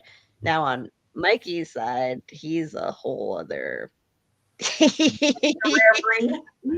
We actually, and it's funny because so his uncle's also a fellow investigator, Chris, and he does United for the Unknown, and their side, so it's not like how Mikey got the attachment from Shanley. That's a regular thing in his family, are these weird, dark attachments that occur to certain family members. And I think what happened at Shanley was a trigger for something he already had hanging around him, and not something that was at Shanley. Because I've been to Shanley like multiple times and never had a negative experience, you know. And then Mikey comes, and we think it was more of a trigger on something that was already there, from his own family side, that like kind of woke up at Shanley, than anything at Shanley. So was it something that was attached to another person, or did he have like something minor attached to him? And then this. So it's funny because his stuff also comes up on our cases. Like whatever he has will come up. So we're slowly putting together a storyline, and we're asking his family members about their experiences. So one of the things that happened at Shanley was, you know, when he was kind of taken over, his eyes went black. We find out later that a family member of his that happened to just not that long ago, actually, I think within the year, where like the husband was like, oh no, her eyes went all black, like, and they caught it like on camera, like that's it just rare too. Like that's not something that's normal. Yeah, and we think it's something with the two family sides, that something like super old, and that's more towards them, because his uncle Chris, who investigates, also is very susceptible to like activity and things happening, to the point where it's like this is not usually the norm. So, and it's weird when it's both of them going through it. So we're slowly peeling the layers, trying to figure out that side of his family, to see what's going on there. Only because we also are seeing signs of my 2-year-old, saying, bye-bye at night, or getting really scared that he doesn't want to sleep upstairs. Or there are times where we see him like talking up at a fan for like, a good like 15 minutes straight, just chatting away. So I'm like, yeah, let's go into this more. And the fact that whatever he has is coming up in our sessions, has been it sometimes it throws us off, because we're like, wait, does this have to deal with what's going on here, or is this you? And do you know how it all began on his side of the family, or do you not get started? No. So from the information we're slowly gathering, so we think there's something that's trying to protect him, but then there's something old that's like, I don't know, really negative. I know what his one family member experienced was, and this was actually a really bad experience that lasted almost a year for this person, where like they couldn't even look at themselves in the mirror because they weren't seeing their own face anymore. They were seeing the face of like this witch kind of face. But apparently like this thing had been following this family member since they were younger. And it can go back further, but there's a break in the family line too, because nobody knows too much past like the grandparents, like the grandparents' parents, like that's like a mystery. So we're like trying to like figure it. It's really interesting. I love going down like the family history hole, like rabbit hole, like. But genealogy is great. I've done mine. I love it. Yeah. Yeah, but when it comes to like, no, that's not my grandmother. We have one of those kids that we got into. But when it comes to abduction, because I think the extraterrestrial feels so new for us too, and we're still learning. Now we're going back thinking like, oh, this may have been like a whole encounter we experienced and we didn't know, because we just thought maybe it's like, oh, it's paranormal, or it could be a spirit, and it's like, wait, maybe it wasn't. Maybe it was more than that. So we are starting to second guess and starting to question our own experiences now, but I can't verifiably say like, yeah, I don't know. Just document everything, and then maybe one day you get all the stuff together, and you're like, Yeah. oh wow, yeah, Yeah. You keep on mentioning Chris. Is that Chris, his uncle? Yeah. You met him. Mendez? Yeah, Chris Mendez. I didn't know that was his uncle. Yeah, that's his uncle. I like Chris. Yeah, that's his uncle. He kept on making Chris, and I'm making, because I'm gonna probably try to get him on the show once, in the future too. He's been doing great stuff. He's been doing his documentaries and things like that. He's been doing. He came back. He disappeared for a while, and he came back full steam. Yeah. No, he's been, but yeah, he's even been trying to figure out more about his side of the family. He's like, no, there's something weird about us. There's something weird about all of us, I think. Yeah. Man, I was on their podcast years ago, him and his buddy there, ex-buddy. But yeah, I was on it. I drove down all the way down to Jersey Shore just to be on their podcast. Like 3 hours to get down there, and then we get like an hour, 2 hour podcast, and then you drive all the way back home. Oh. Yeah, Chris is good. So you didn't talk to Snooki. No, Snooki's. Yeah, no. I don't. She's a possession by herself. But we done a couple of good investigations, like at the Shanley and New York and everything. Mm-hmm. So, I mean, if you come back up this way, definitely. I know Lourdes is going to be all crazy. He's like, she'll be crying and everything. My bestie's back. But you and her were tight. Yes. I miss her so much. Yeah. We had me and her from like day one of meeting her. It was like some weird connection. I'm like, I swear we knew each other in a past life. Like, I don't know. You remind me a lot of her. You have the very positive, infectious personality with the laugh and everything. Oh, see, that's a compliment, especially comparing to her. So thank you. Yeah, absolutely. I love her too. I was so drawn to her when I walked into the bash. She's a magnet. She's like a magnet for positivity, though. Like, anytime I felt like uneasy, especially on investigation, I would just like go like snuggle. I'm like, just hold me for a second. I'm like, I just need your positive energy to just, Yeah, I'm going to see them tomorrow, her and Ron. Oh, that's awesome. Yeah. So I'll see them. Okay. I'm always seeing them, so that's great.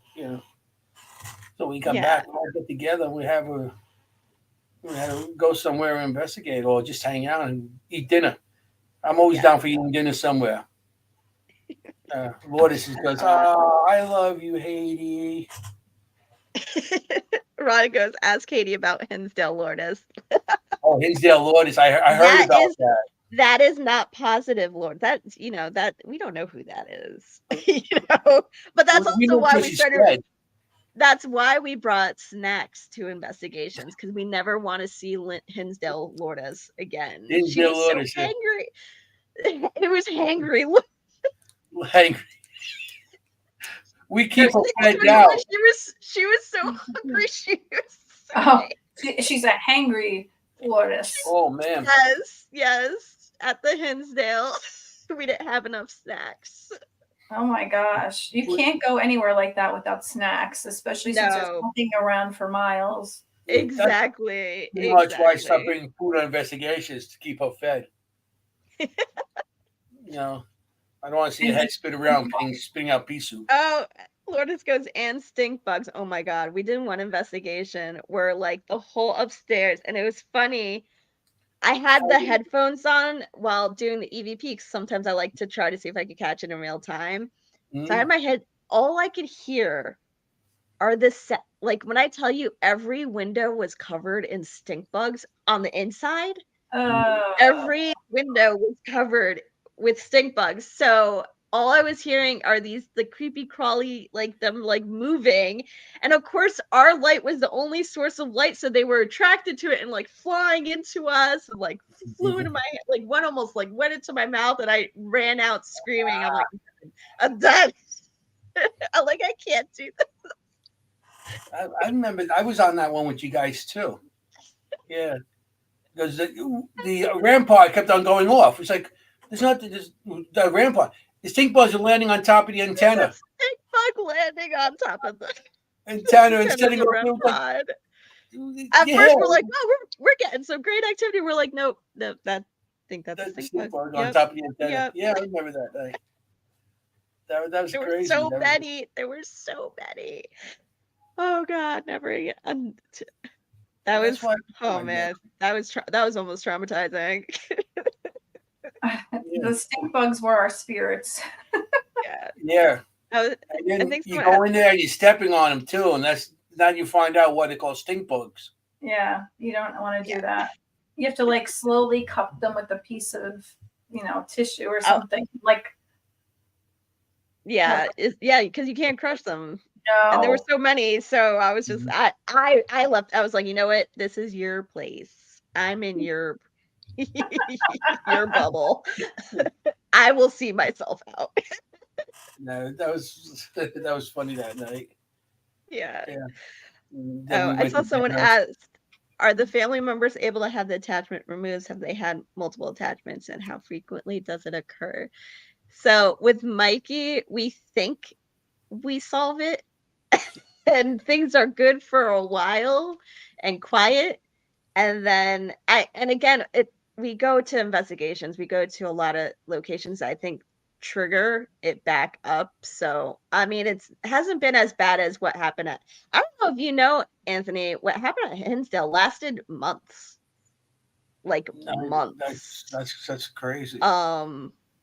Almost close to 6 months where we were having after not Hinsdale, it was Shanley. So after Shanley, we left. He was not the same. Mind you, he's never claimed to have any experience or have had, or can pick up information or anything like that. But that night when we went back, we were in Rosie's room. I was like, let's go to Rosie's room, because that's like the calmest room I think out of that place. I was like, let's go relax in back in our room. He all of a sudden starts crying. And I was like, are you okay? Like, never saw this man cry before. And he's like, Rosie didn't fall in the well. I'm like, what do you mean? He's like, Rosie didn't fall in the well. It wasn't an accident. And I was like, what? He's like, she was like molested and then was thrown in to kind of like keep quiet. That's interesting. And I was like, what? I'm like, where is this coming from? Like, where are you getting this info? And he's like, gross, happened to her. And I actually asked someone who worked there that night if there was a different story to Rosie's death, and they pretty much said to a T what he said. And I was like, that, because we never heard that side of that story. First time I'm hearing that too. I've been there many times. So I was like, oh, that's weird. And then afterwards, I was like, you know what? We should probably go to let's visit a metaphysical shop to get you something for protection for next time you go on investigation, see what you're drawn to, things like that. We walked in, place we never been before. We literally walked in. The lady looked at him. It was like, you have something. And she's like, I'm going to try. Mind you, 2 people tried clearing him that night and they couldn't. They got sick and they couldn't continue. The woman at the metaphysical shop tried to. She couldn't. She couldn't continue. Mind you, this is a lady with a shop. She didn't even charge. She's like, I'm not even I'm just doing this to try to help you right now. And she's like, I can't finish. She's like, I'm getting so dizzy and I'm getting really sick. She's like, I can't. I was like, that's reassuring. So when we got back to his place, all of a sudden now we're starting to see shadows in his room, these black masses everywhere. I'm like, what the hell is happening? Never happened in his room before. So, and he was having more vivid nightmares. And I used to wear a Saint Benedict bracelet. So I was like, hey, let's put this on your doorknob to see if we can kind of like protect what's in the room. Okay, yeah. Mm-hmm. I put it on the doorknob. Then you hear things outside of the room, and you see the shadow pacing like his door. Oh my God. And within 2 days of having the Saint Benedict on his doorknob, it disappeared. Then I was like, okay, maybe your brother took it, or something. I had a Saint Benedict coin. I'm like, I'm gonna put it on the top of the door, where like it's not easily reachable, whatever. One day it disappeared. We moved out and we still can't find it. So then I was like, I was like, let me see about getting you a necklace to wear, Mm-hmm. Yeah. Again, because you hear, a lot of people in the field use like St. Benedict Mm-hmm. and so I was like, let me get you a St. Benedict necklace. He couldn't wear it. He's like, it's burning me and I feel sick. He's like, I can't wear this. And that actually was at where I got it. We were at the place with the stink bugs. It was Haldeman Mansion. I got him St. Benedict necklace there, and I put it on. He's like, I can't. He's like, it's literally burning my skin. Like, he's like, I can't wear this. And I was like, okay. He finally was drawn to a St. Michael's like a little glass like resin figure thing. Mm-hmm. So he was good with that. I was like, please just take that. Like, have something. Yeah. And for a while, he would carry the St. Michael's, and it's funny because my daughter was drawn to it too. She's like, oh, can I have one too? For I was like, yeah, sure. So it helped, but then within and things were quiet for a while, but I want to say like a year where we think things stopped, things kind of started not as bad as it's like slowly creeping up to possibly more things, but it's doable. Like it's not as bad now. So yeah, I think the one time I got mad, it was when we were still living in Jersey, and I had bought those like Costco size like huge laundry detergents. Like just bought it, was completely full. It was on top of our shelf underneath the laundry machine. It literally flew off the shelf into the other side of the room. Like it didn't just like fall, like topple over and stuff. And coincidentally, it was also the day of his grandfather's funeral when that happened. And he goes, oh, maybe it's my grandfather giving a sign, and me not having a normal reaction. I'm like, well, tell your grandfather he needs to show. That's a brand new bottle of detergent. Like, if that opened up, I'm like, that's money. I was so And it's super expensive right now. It is. I was so mad. I was like, you could have used anything to show a sign, but you used a brand new like Costco size detergent bottle to show that you're here. No, we're not doing this. And he's like, I never want to get you mad. I'm like, listen, I have my limits. Yeah. That's so you're gonna be at Gettysburg. I can't wait to see you guys. Yes, I'm super excited about that. And the whole team coming up from Florida, or yes. It was funny because I was like, I don't know if everybody's gonna agree to come to, because it's Florida. Like, hey, you want to go to Pennsylvania? And everybody's like, yes. And I was like, all right, we already reserved our rooms, we got everything set, so we're super excited. Do you know if Ron and Lourdes are doing the Staticom there? Are they presenting? they do it every day there. Yeah, they'll do it. Okay, awesome. I haven't seen it. I haven't seen, like, I stopped It's investigating amazing when they started diving into that. So the Staticom now, it's you're gonna hear it, and it's like it's not like we used to hear. You don't hear that. It's so clear, and it's really much better. I mean, I can tell you right now, if they don't get a room to do it, if they don't do it, they're going to be doing it in my bedroom. at the Okay. hotel. They already notified me. So everyone's gathering up in your room. Yeah. So I have a feeling that's going to be a thing. But yeah, they're Awesome. doing literature and everything too that night. Yeah. So Oh, if you I'm so couldn't come proud of back them tonight, I wouldn't. for that. It's They've amazing. accomplished so much. I'm so like they're becoming like pioneers in the field. I'm so proud of them. Oh, he just responded. He said lecture and presentation and running Staticom live at night too.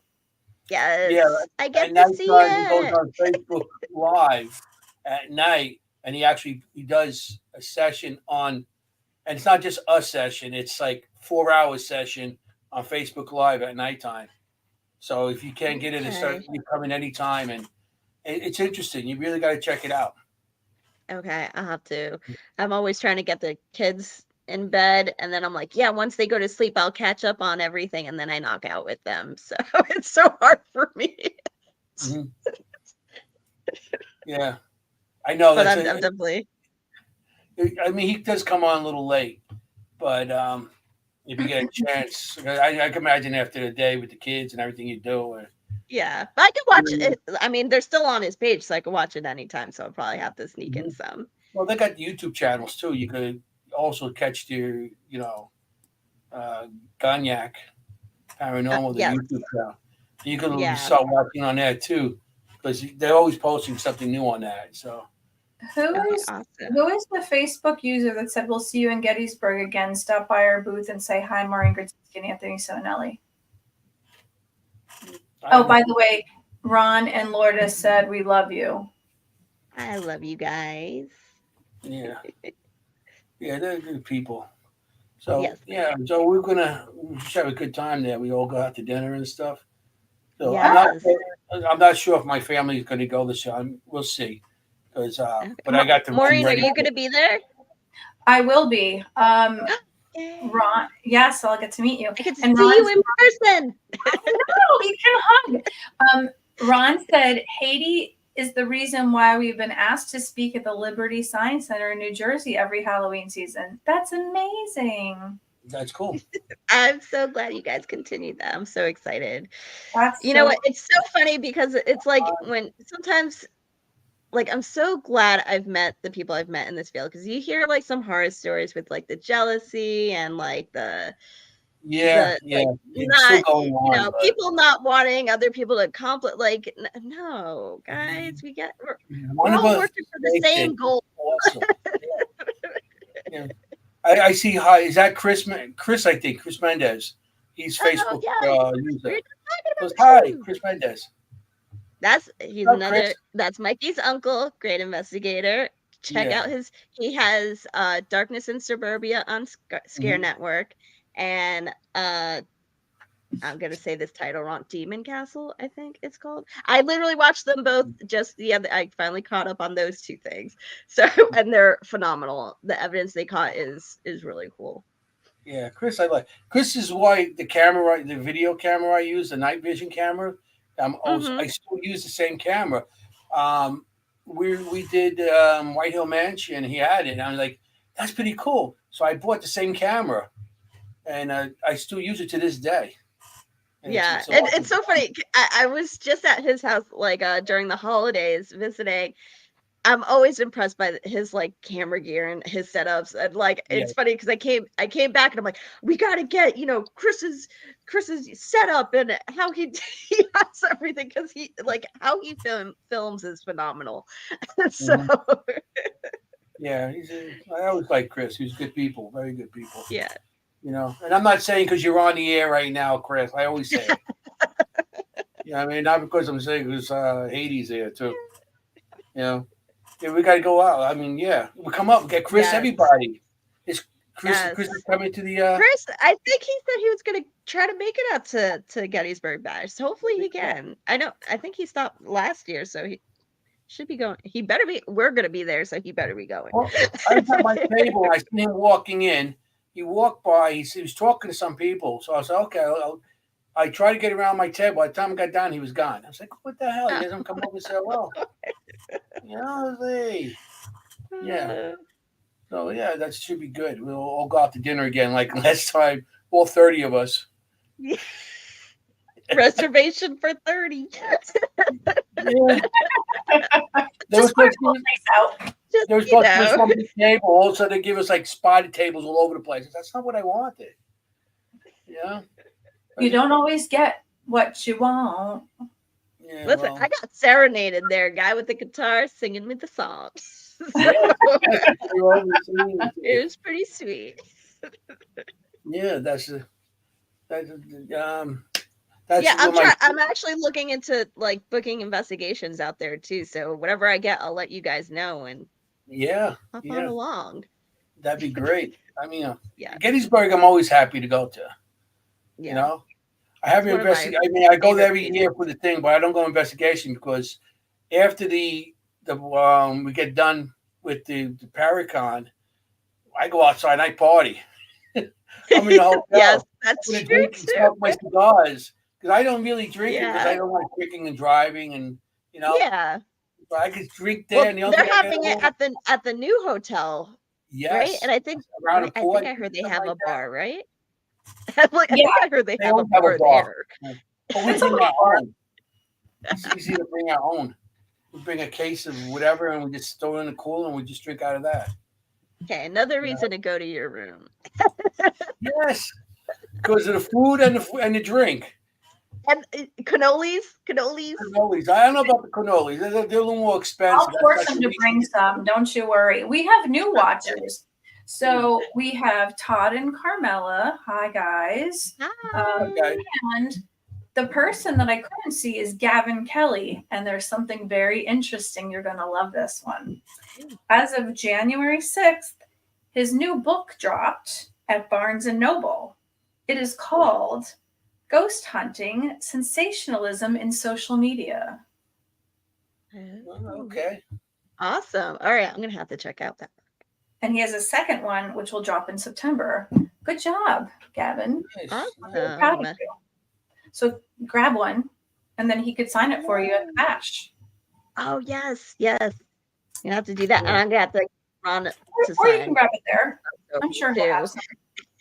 Yeah, definitely. We're actually our team is coming out with. We're gonna start a product line called Dark Dimensions Products, and I'm actually almost done.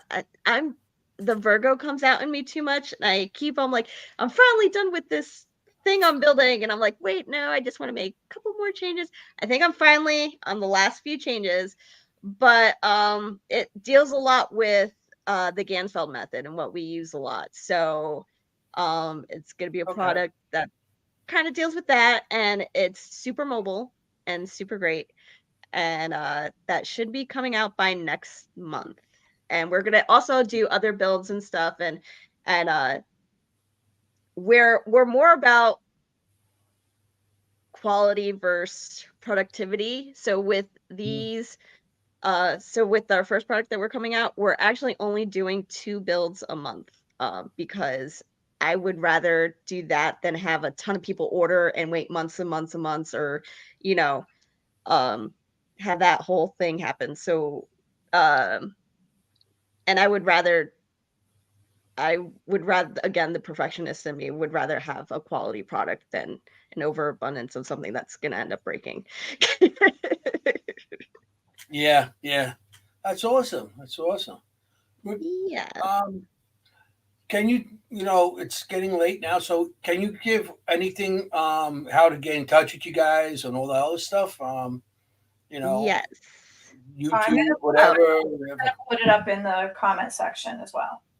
Okay. Well, Lourdes, I will be bringing the new product that deals with the Gansfeld to get. I will have that at Gettysburg, actually. So yes, and Lourdes is always phenomenal at doing the Gansfeld. She always picks up Mhm. amazing information.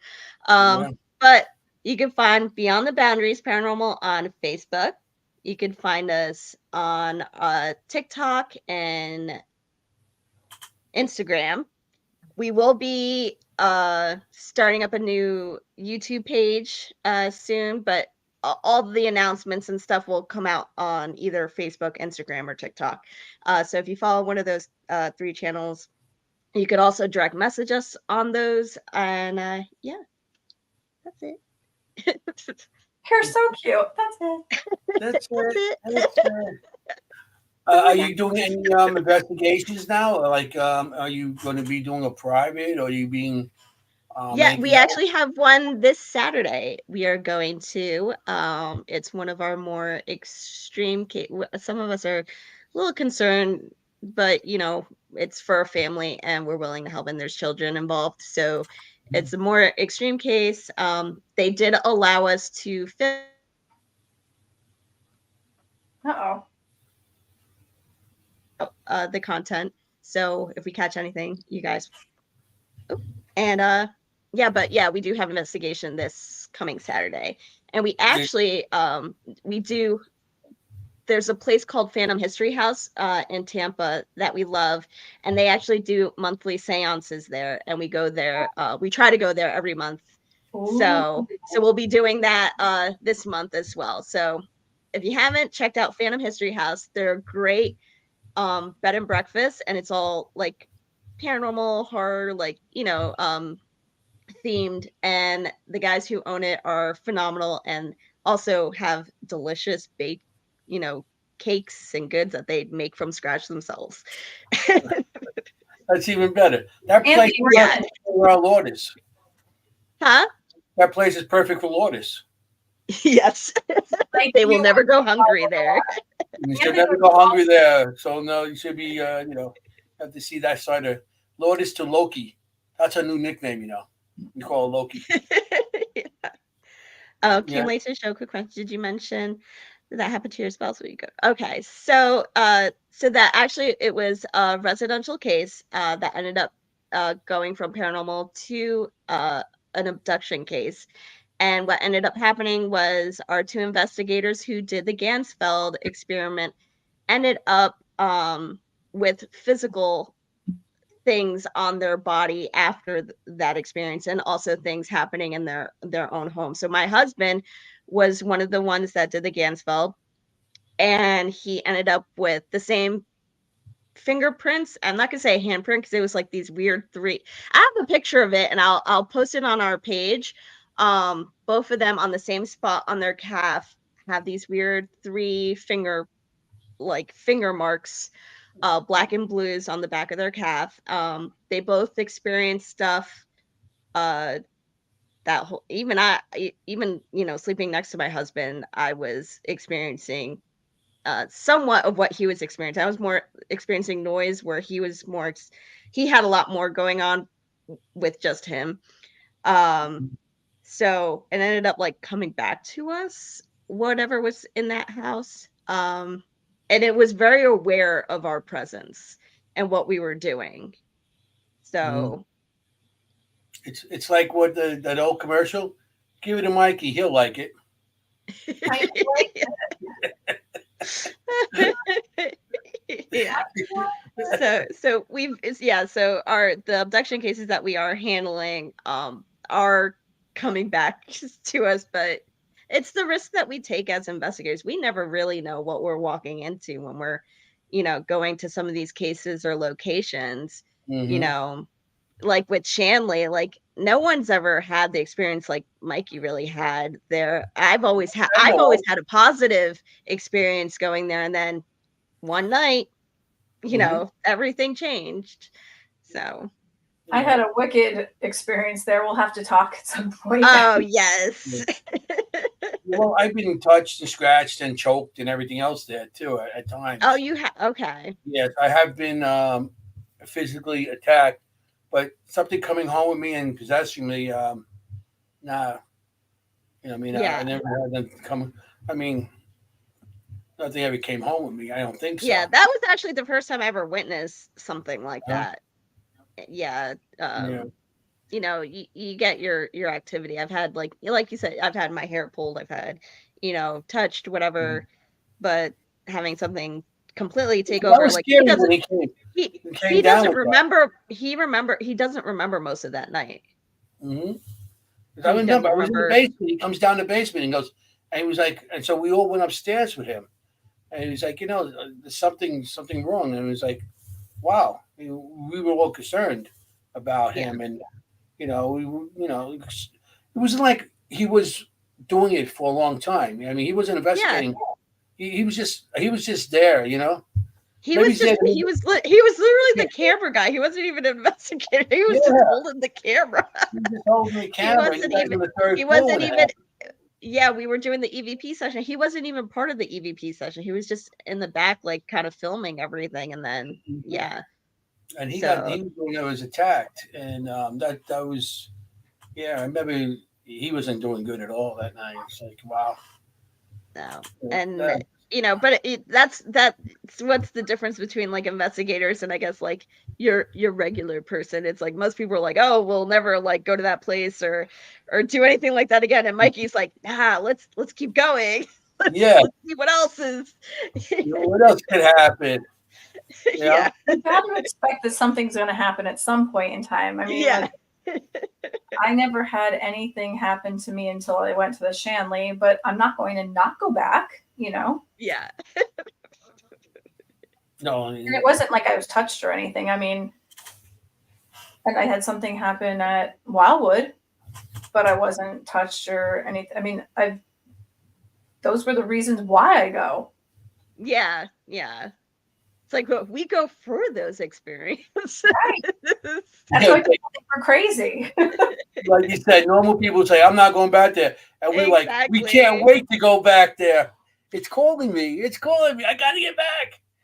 It's like all these different locations. The Shanley. I mean, I've been there so much. Ronald Otis last year, and now, got to start it up again this year. Yeah, I really got to I make love a that trip place. back up there. We got to do a big group thing there. Yeah, I mean, So it's great if you guys could come up for that. It'd be awesome. yeah, you know what? Probably we might be able to make it do a trip out at least to back to Jersey, and if we want to meet up for dinner or something, Mhm. probably like the summer and like sometime during the summer, and then because I dropped my daughter still goes to Jersey to see her father, so I still have to go up there. Mhm. Or we meet in North Carolina. It's one or the other, but Yeah. but if it's to see you guys, I'll definitely do the drive up there. Not to see him, just to see us. Yeah, I would love to have you. We'd definitely go for dinner or something. That'd be great. I Yes. know, like I said, I know Lourdes would be like, my bestie, my bestie. And beyond. But Yes. that'd be great if you come up. Yeah. We'll have to plan something. I'll let you guys know. I'll have to check my calendar and see. Well, But I'll yeah. definitely see you in Gettysburg. Oh yeah, you'll definitely see us in Gettysburg no matter what. So Yeah, I mean, we're gonna have a table there, so we're at the table, and that night, that Thursday night we have. It's Thursday night we're going, so the show. We have the show that night, okay. so we're gonna have the show Oh, on you have to Thursday. show that. Okay. We had it Yeah, last you know year what? over there. I booked from Friday to Sunday, but now I'm thinking to go at Thursday Mhm. to try to make it there a day early. So maybe I'll do that. Yeah, they usually have parties of people getting together too that night. Okay. Because we all got out there, got drunk and stupid, and then the next thing we had to get up and set up. Yeah. It's like you go down there, you're setting up everything. You get down there, you set up, and then it's like, okay, and then you gotta sit there all day with a hangover and stuff. So, but Yeah. it's fun. I mean, it's a great. Well, that's why I didn't get a table because I was asking like, oh, do you want a table? I'm like, no, I'm gonna have a good time. I'm gonna have a good time. Yeah, that's the only thing about having a table. You restrict it to the table all day. And you see, everybody's out going to Gettysburg. They're all going to town. They're going to the battlefield. They're going out to lunch. They're going out there, and you're at the table, going out to the guy outside the cart. And that food's not bad, but you're going outside the cart, going back, and you see. I'll bring you back food. I'll bring you food. Oh, thank you. I I'll bring you food to the appreciate that. This is some good food for you. Yeah. But well, I can't Quality wait. Gettysburg food. Gettysburg food. We're gonna Yeah. go get. Yeah, last year. I mean, yeah, we go out to eat, and then we go in. Yeah. And a lot of people go on investigations like that. I just want to go and drink and smoke cigars. That's all I want to do. Yeah. I gotta do like one investigate because I'm here in Florida now, so I'm like Yeah, of one, course. but then like the rest of the time we're gonna have a good time. I mean, we do get invited to a lot of this stuff that goes on there. Like, people having, oh, we're going to go here tonight. We're going to go here. We're going to go there. We're going to there and there.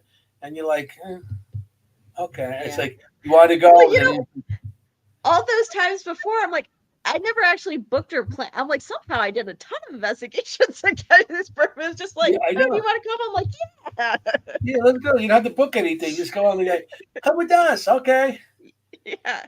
That's just the fun part about it because it's like family there. Everybody that's going there, everybody associates with each other, and it's such a great time that how everybody mingles and it's awesome. It's an awesome time, and I can't wait. Family, the paranormal family. Yeah, it is. It is, and we'll get up there and we'll get drunk and stupid. I can watch you and Waters go like schoolgirls. Ron just said they're supposed to have their own exhibit room at the bash this year with Staticom all day, lectures and all. Awesome. That's awesome, guys. All right. Oh, I can't wait for that. I'm so excited. It's so cool. They've done such amazing things. I can't wait for you to see it. You're going to be amazed. I'm excited. Yeah. I'm excited. She's even. I get like that when I'm getting ready to eat. I love food. Oh, you should really see my food dance. It's like, or like I'm in the car and I just got fast food. I'm like, yes. Fast food goes fast. I know that. Look,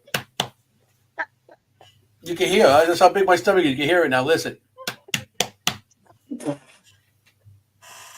You've been working on that. Are you kidding me? I put a lot of money in. That's the only thing I ever put money in is my stomach that grew. Everything else we put money in, not there no more. But my stomach. No stocks. Stocks? What stocks? Stock in my belly. It's in my belly. Yeah. Oh my God. Hey, you're adorable. Thank you. I wish you lived closer. We would have so much fun. I know. But we'll have. Well, now that we've She- semi-met, we have to meet in person though. But we definitely have to catch. I want to hear your stories for sure. So I want to hear more of yours. This is what I love about this. I love hearing stories. That's like I'm. It's like it never gets old. No, like it doesn't. When you see another apparition or you hear another voice, or like when you're with Ron and Lourdes and you're listening to their ITC and you just get another answer, or there's something stunning that happens, or there's something new, you're like, did you hear that? Like, that was amazing. Hi, Tom. Yeah. I still get excited for like an EVP. I'm like, yeah. Like, especially the amazing ones that like it's attached to something that was like, especially like Victorian era stuff that like, if one of the Fox sisters ever responded with something, Anthony, wouldn't you be like, all right, mind blown? Yeah, I mean, are you kidding me? I would be asking question after question. I know what to ask those girls. It's like I was like, tap 3 times. If you're on the ceiling, if you want me. Twice on the pipe. Yeah. I'd be asking all kinds of questions. You kidding? So, well, we're getting a little late here, so I guess. Yeah, Bobby has a show at 10 o'clock. Don't forget to listen. And you got to put your little ones to bed. We could talk to 10 o'clock if you want. It don't matter. No, my son took like a 4-hour nap today. He's not going to Ready bed. Okay, he's gonna be up. He's watching the show right now. He's up. He's up. My daughter's already sleeping. You know, well, yeah. I'm So like, when you come, we get together. We'll have a good time. yeah. It's always great working with you in the past. I know I always had a good time hanging out with you guys with your glow in the dark sneakers. And I feel like I need to get a new pair just to come out there. I'm like, yes, I brought it. Yeah, you have to get a new pair for Gettysburg I have now. to get a new pair. Yes. You know, you walk I'll have to around. Yeah, I'll have to see which the last pair were Wonder Woman. I'm gonna have to think of a different one. See what I can find. Ghostbusters. Oh, true. See if I wonder if those If exist. they have Ghostbuster ones, that'd be cool. It'd be like the slime-looking light on them. Yeah. Yeah. Oh, that would be awesome. I think you're onto something if they haven't created this yet. Yeah, I know. I know. You can probably sell them at the Paracons. Every Paracon, there's somebody who will buy them.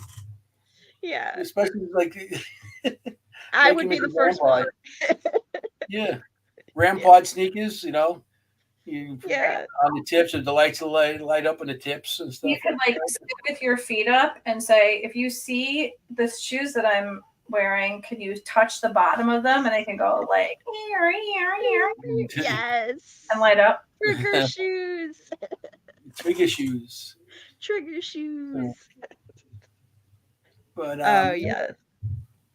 Yeah, I'll see Ron and Lourdes tomorrow, and Todd and Camilla. Awesome. Camilla. I'm always Anthony. Camilla, isn't it? Yeah, that's what I'm reading. You'll get it. You'll get it. Are you kidding me? Sometimes I don't know my own name. You know, I'd say my name. That's why I didn't say your name before, because I always screw up somebody's name. Well, that's why I just put D. Yeah, I gave him the opportunity to like have a I know. here too. You did. Heidi corrected me years ago when I used to call her Heidi, and I called her. I was calling You don't her want to know anymore what you called her. and then she was like, "No, I'm Heidi." Okay. You know what's funny? It happened so much. I felt so bad for this one friend of mine.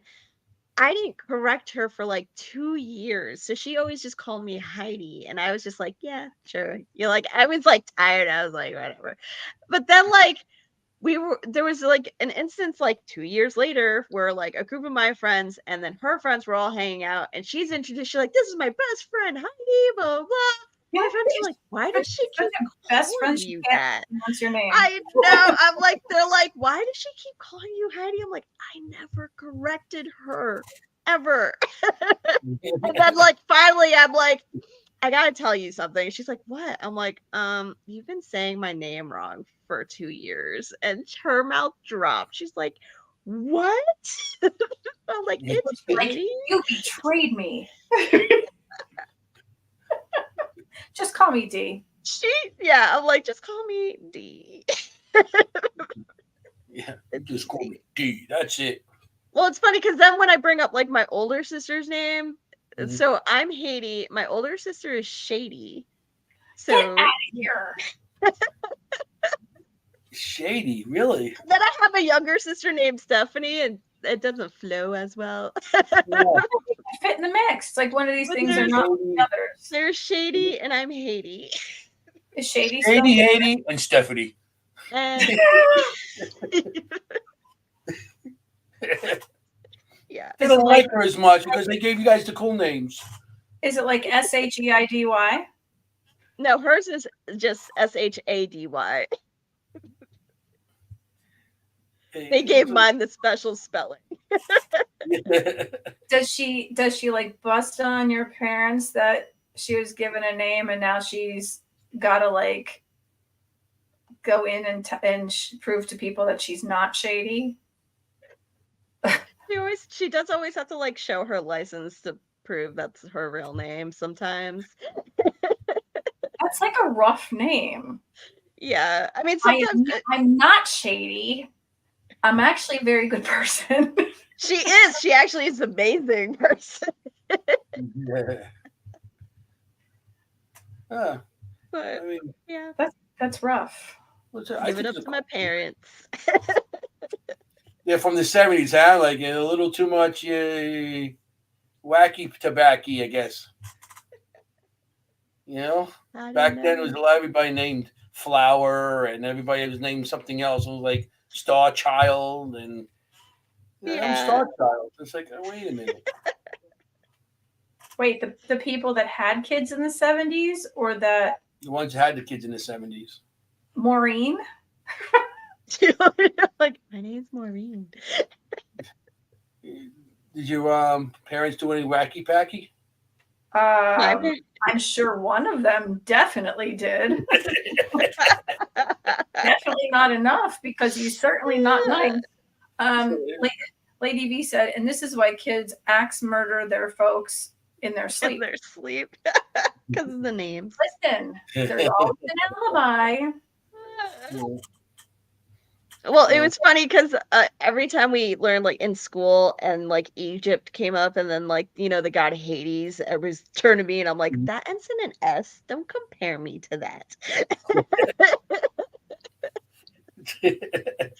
Yep, for sure. It's a good thing that you weren't in school when Haiti had their earthquake. Oh, yeah. Yeah. It would have been all over for you. Although I did get a couple of texts going, what did you do? And I'm like, what are you talking about? Don't you hate that? I had shakes. Yeah.